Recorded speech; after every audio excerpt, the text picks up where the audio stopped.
So am I.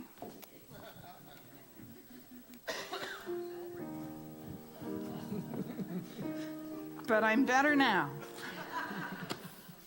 Our reading today is from our new book of the month called Thanks: How Practicing Gratitude Can Make You Happier by Robert A. Emmons. And so I am reading from page, oh lordy, where did the thing go? There it is. I am reading from page 186. The evidence that cultivating gratefulness is good for you is overwhelming. Gratitude is a quality that we should aspire to as part and parcel of our growth. This wisdom derives not only from ancient philosophers and theologians, but also from contemporary social science research. Analyses of the Hebrew Scriptures, the New Testament, and the Quran have all exposed gratitude as central among the virtues they extol. Contemporary social science research has now ratified that ancient wisdom, concluding that gratitude stimulates a host of benefits.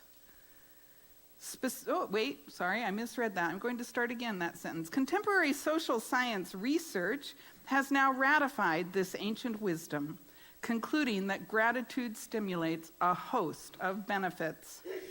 Specifically, it has shown that gratitude is positively related to such critical outcomes as life satisfaction, vitality, happiness, self-esteem, optimism, hope, empathy, and the willingness to provide emotional and tangible support to others. Whereas being ungrateful is related to anxiety, depression, envy, materialism, and loneliness. Collectively, such studies present credible evidence that feeling grateful generates a ripple effect through every area of our lives, potentially satisfying some of our deepest yearnings, our desires for happiness, our pursuit of better relationships, and our ceaseless quest for inner peace, wholeness, and contentment. Gratitude is more, though, than a tool for self-improvement. Gratitude is a way of life. I'm going to read through our affirmation one time, and then I'll invite you to join me. Continually giving thanks, I acknowledge all the blessings life has given me. I clearly see all there is to be grateful for in life, and my world expands as I move into harmonious relationship with the good in everyone and everything. I am grateful I can think, and that I have free will to use my thoughts to change my life as I choose. Please stand and join me with conviction. Continually giving thanks, I acknowledge all the blessings life has given me. I clearly see all there is to be grateful for in life, and my world expands as I move into harmonious relationship with the good in everyone and everything.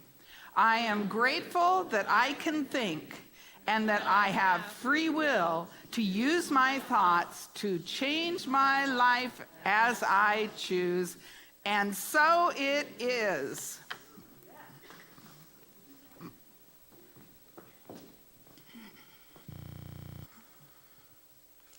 I have known of that song for a long time, and I've heard that song many, many, many times, and it makes me cry every time. Thank you, beloved Stephen Plummer. So grateful you're here.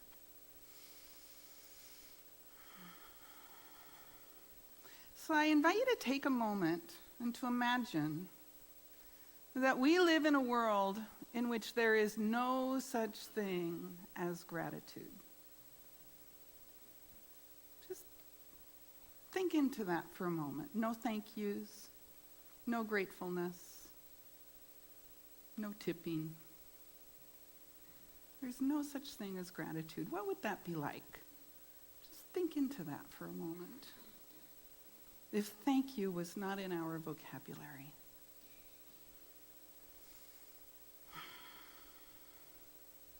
it seems kind of a sad and gray and dark world to me.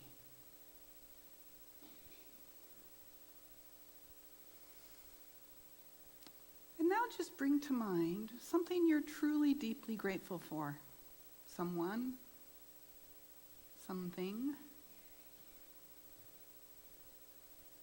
And in your mind, as you bring this person or this thing to mind that you are so grateful for, just say, thanks. Gee, thanks. Now how you feeling? It really is a different quality of experience, isn't it? And so let me ask you, which quality of experience do you want to live in every day and all the time? Let me think. A or B? Kind of a hard call. It's not a hard call, is it? Don't we want to feel warm and enriched and included? Don't we want to feel love and loving and loved?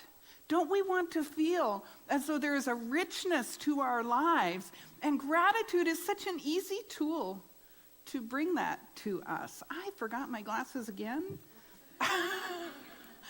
Honest to Pete.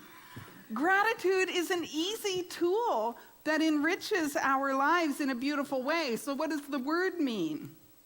The root word is gratus. The Latin word is gratus. Isn't that a great word? Say that with me. Gratus. Make sure you get that rolled R in there. Gratus. It's such a rich, wonderful language. Gratus. And what it means is pleasing. Gratus means pleasing, agreeable, welcome. And think of all the words that are derivatives of gratus. Gratuity, grace, gracious, graciousness, gratify, gratitude. All of these words are rooted in the idea of agreeable, pleasing, welcome. They're all rooted in the idea that life is good. And as we cultivate that feeling that life is good, we are being, okay, are you ready for this? We are identifying with something greater than we are. We are identifying with something greater than our story. Because I don't know about you, I got some stories I could tell about things that it's a little hard for me to feel grateful for. You got anything like that? But when I can stand in the act of gratitude, no matter what's going on in the outer world, I'm identifying with a bigger idea for my life. I'm identifying with the spiritual truth that there is something greater than we are, and it knows what it's doing. Do you believe that?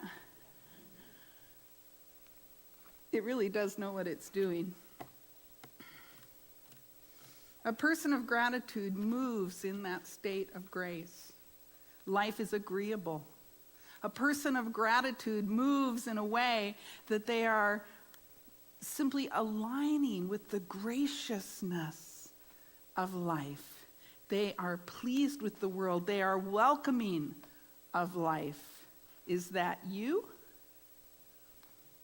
Maybe. I know it's me. Okay, sometimes. I'm not always moving, pleased with the world, welcoming all my life experience, anchored in the truth that there's something greater than I am and it knows what it's doing. Sometimes I forget. Do you? I'm so glad you don't. That's terrific.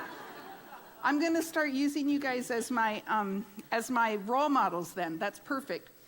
Here's the thing. Gratitude is built into our culture, isn't it? What's the first thing we teach little ones? Say thank you, right? That's polite, right? Say thank you. It's built into our religion. I give God praise. I thank God for my experience of life. Passover, Easter, these Ramadan, these religious holidays are about stopping and giving thanks for something that has been given us by that greater something that we sometimes call God, eternal essence, the spirit of all life, whatever that might be for you. So many religious holidays, Christmas, are all about giving thanks for the manifestation of the something greater than we are. It is built into our culture to recognize when someone benefits us in some way, that we give thanks for it. And how beautiful is that? When you consider how it felt to consider a world with no gratitude, or a world in which you're feeling grateful for something, and your feelings around that, how beautiful is it that this sense of this practice is built into our culture and our religions and our teachings? That makes me feel really happy. All we have to do is remain anchored in that practice a little more. So how do we do that? Well, I got a couple things to talk about. We're talking about gratitude. We're also going to talk about ingratitude. That is, lack of gratitude. Got it? So let's start with gratitude. Now, in the book, Robert Emmons says that we have a set point for happiness. And I'm going to read what he has to say about that because I thought it was pretty fascinating. And this totally describes my life. He says, people have happiness set points to which they inevitably return following disruptive life events. Getting that book published, moving to California, having the person of your dreams answer your personal ad. Each of these sends the happiness meter right off the scale for a while. But in a few months, it drifts back down to the set point that is typical for you. What goes up must come down. This process in which we return to our characteristic happiness level a short time later is known as adaptation. Initially, people react strongly to changed circumstances, but over time, their emotional reactions dampen and lose power. They adapt. They take good things for granted, overcome the obstacles life throws at them, returning to the happiness level that is natural for them. I don't know about you, but I'm kind of interested in resetting my happiness set point. Because, I'm just thinking about, I'll go back to, in 2011, I bought a new car. And I was pretty darn happy. It lifted me pretty high. And by about 3 weeks later, not so much. I had returned to my original level of kind of general well-being and happiness, which is not a bad state. Right? I mean, it's a great place to be. But what if I could change my set point so that I stayed in the state that I was experiencing when I got my new car? What if I could just camp out there and always continually see that car as such a blessing to my life that it lifts me? What if I could do that? So what he says a little bit later in this chapter is that your set point is, he basically says 50% genetic, right? We get certain tendencies, right? But remember that Myrtle Fillmore told us we do not inherit disease, okay? So, yeah, there might be a genetic component there, but you are not bound by your genetics, at least around something like changing your happiness set point. And one of the ways you're not bound by genetics is looking at the idea, if genetics, according to him, is 50%, you got another 50% to work with, right? So what he says is that the other 50% is intentional activity comprises 40%, how you choose to spend your time. And then 10% is circumstance, okay? Because, we might find ourselves in a circumstance that we have difficulty feeling grateful for, or we might find ourselves in a circumstance where it's difficult for us to be happy. But I have this 40% that is intentional activity. What am I doing? What am I thinking? How am I practicing? What am I affirming? And I promise you, change your thinking, change your life. You will be transformed by the power of transforming your mind, because where does it happen first? In mind. And that 10% that is circumstance has no power over you. It has only the power that you give it. Got it? I know, sometimes that little 10% seems awfully compelling to me. But I promise you, it is not the circumstance, it is my response to the circumstance that drives my experience of life. So gratitude can maintain the new state of consciousness. And the spiritual law at work here is the law of attention.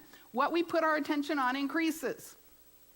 So I've had an experience that lifts me higher. I bought a new car. Am I putting my attention on that? Am I putting my attention on that good feeling of gratitude and thanks that I'm cruising around town? I bought a little Prius. I get to cruise around town. I can park anywhere. I'm getting 50 miles to the gallon, blah, blah, blah. Or am I putting my attention something like, oh my gosh, someday I'm going to have to replace this battery. How much does it cost? Oh, I have to change the oil? Are you kidding me? It's a Prius. I shouldn't have to change it. How much is that going to cost? You see, we start to put our attention. Now, and then I got a little scratch on it, and then I really boom, right? Oh, it's got a scratch. It's no good anymore. Right? But what if I continued to keep my attention on the 50 miles to the gallon, and I can park anywhere, and I get to zip around town and be wherever I want to be? It carries me safely to my destination on a regular basis, economically and joyfully. And yeah, we got to put oil in it. What the hell? Someday the battery might go down. Okay, we'll worry about that when it comes, right? You see, so the idea of changing your happiness set point, it involves using the tool of gratitude to simply stay where you have been lifted to by some temporary circumstance, using the law of attention. That is, you change your reaction to the circumstance, you choose gratitude as your intentional activity, and suddenly you are walking in grace all the time, instead of only when good things happen to you. Because if we are depending on the good that's out there to make us happy, we will never be happy. The good that will make you happy is the God within. The presence of the infinite that's breathing you and moving you and living you. That is where your happiness lies. And so forget the Prius. Let's get grateful that something is living me and moving me and breathing me every single day. I wake up and I'm breathing. Hallelujah. Hallelujah.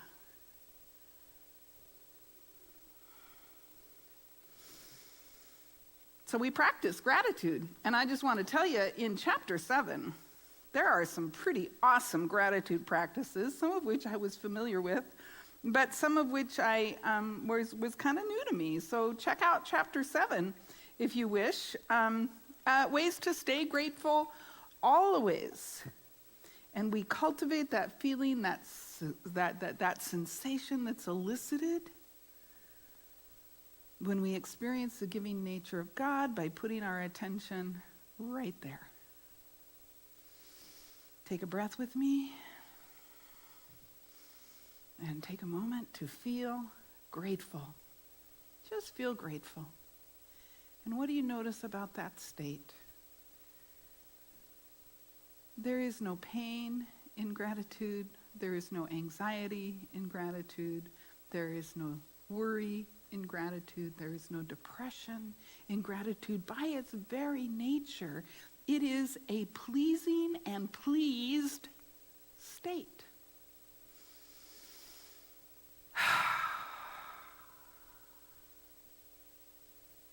But what about ingratitude? What? Let me ask you this question. Have you ever done something for someone or given them something and they didn't say thank you?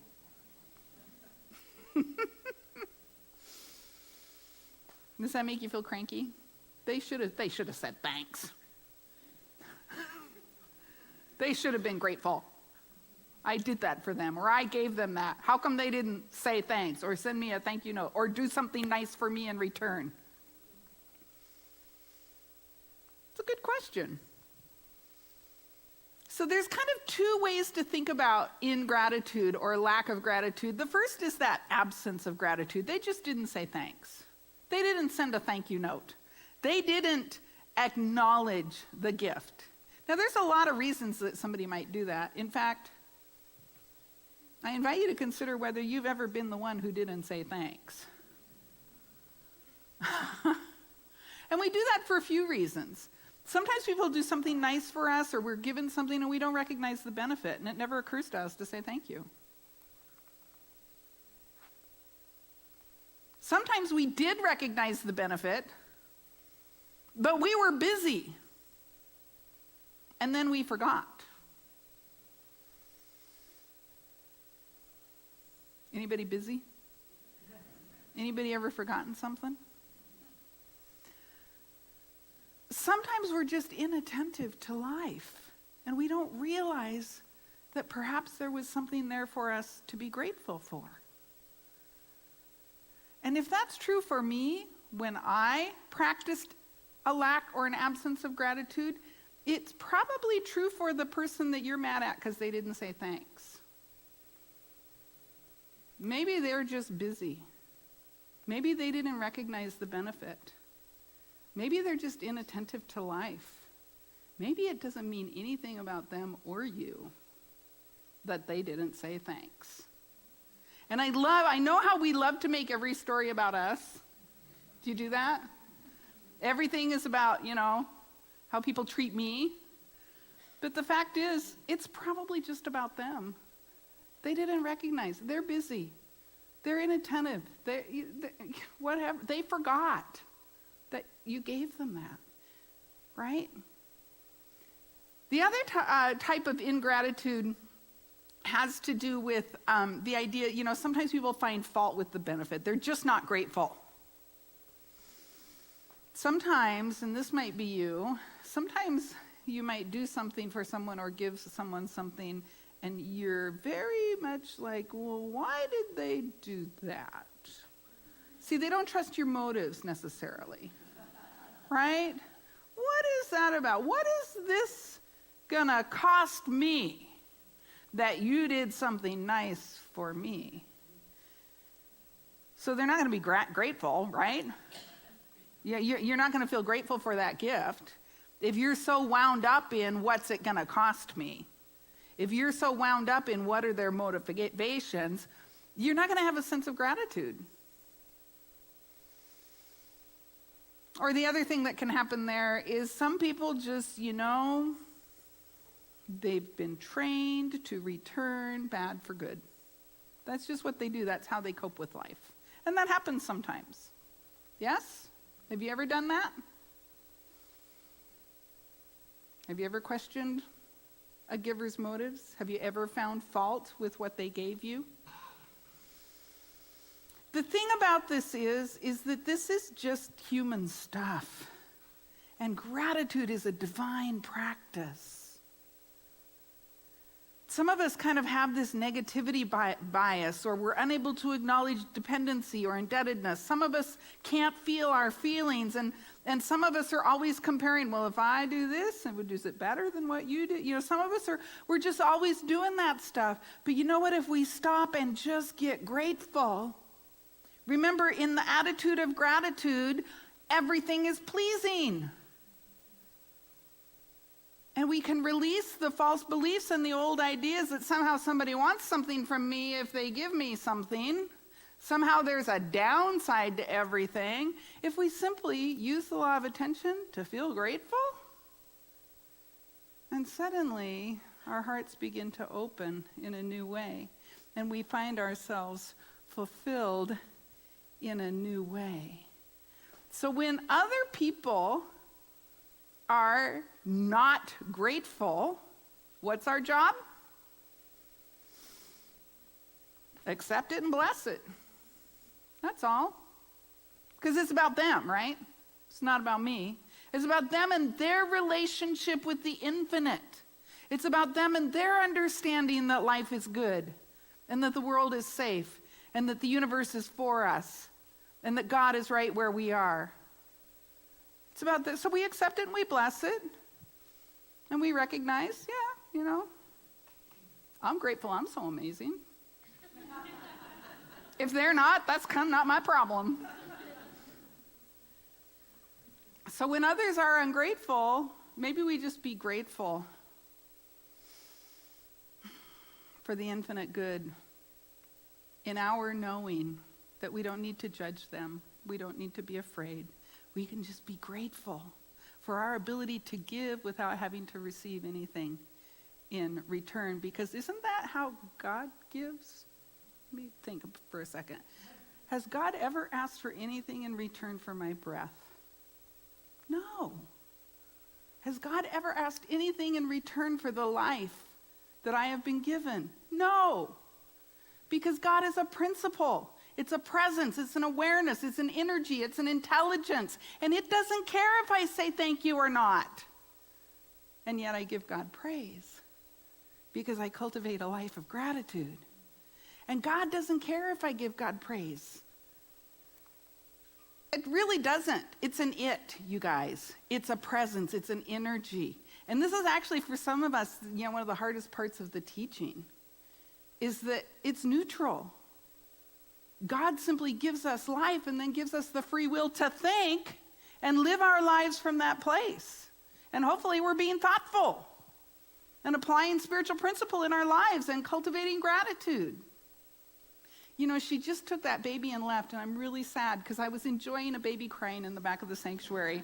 Like, how cool is that, you guys? There was a baby crying in the back of our sanctuary. Yay! I am so grateful. I'm so grateful for that. So, our job, when others are not grateful, when they express ingratitude, our job is to accept and bless them. What about when we realize we are the ones expressing ingratitude or a lack of gratitude? What's our job then? Learn and grow. That's always our job, right? Our job is always, in this human experience of life, our job is always to show up as awake and aware as we possibly can, to have the experience we have, to ask ourselves the critical questions. What was this about for me? How did this go? How do I feel about it? Learn from it and grow.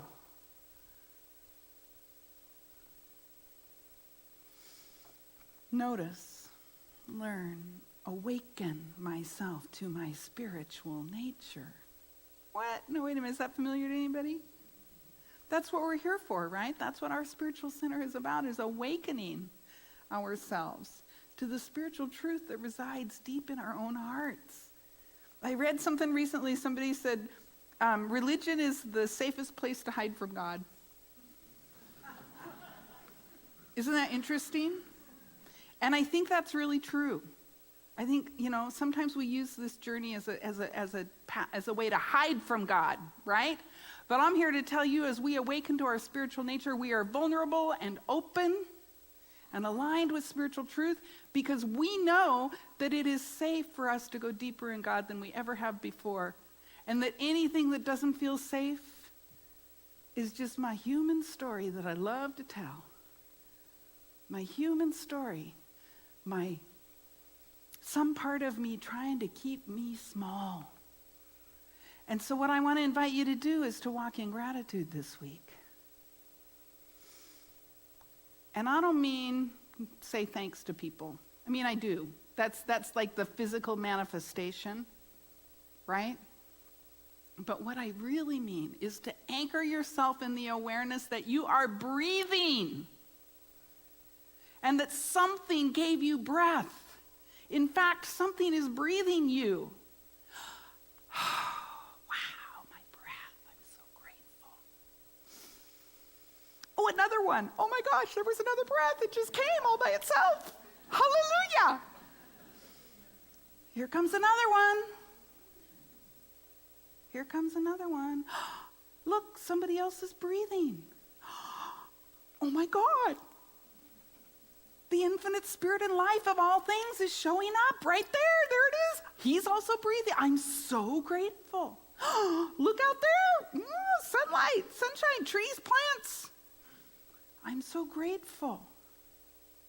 And we cultivate that atmosphere around us of walking in gratitude at all times.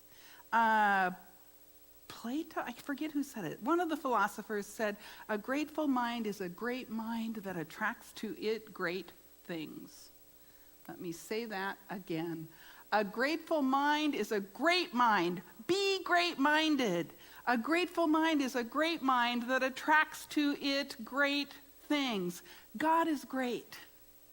Let's duplicate the nature of spirit by being great-minded. cultivating that atmosphere of graciousness. I am pleased. I welcome experience. I am pleased with the world in which I walk. And so let's turn within and seal this opening awareness of the spiritual truth.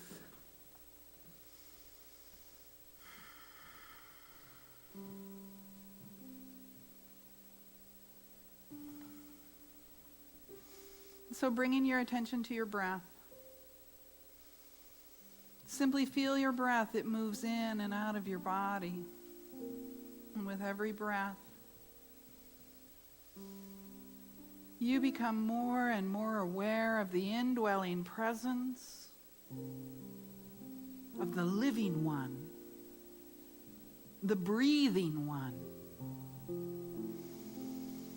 breathing galaxies and universes.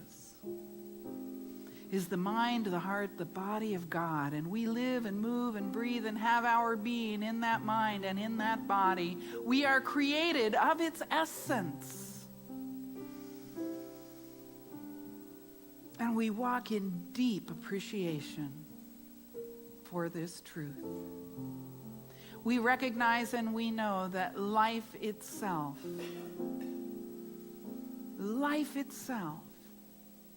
is what we are. And releasing any old ideas of lack or limitation or not good enough, we simply stand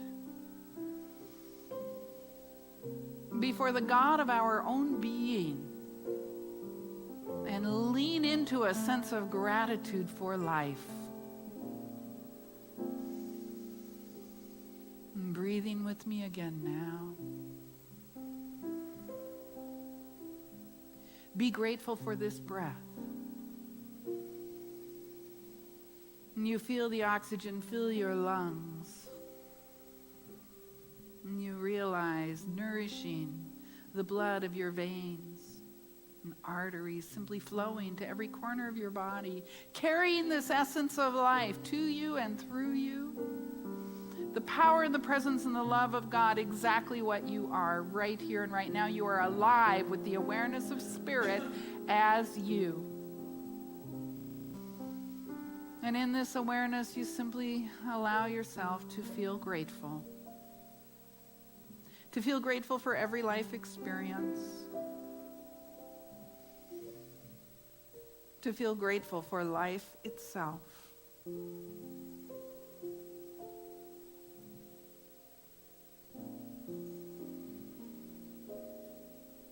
And so I do give thanks for that presence, for that mind, for that energy that has placed us here, the right place at the right time, to learn this, to apply this, to leave this place transformed, to practice and cultivate gratitude in every area of our lives.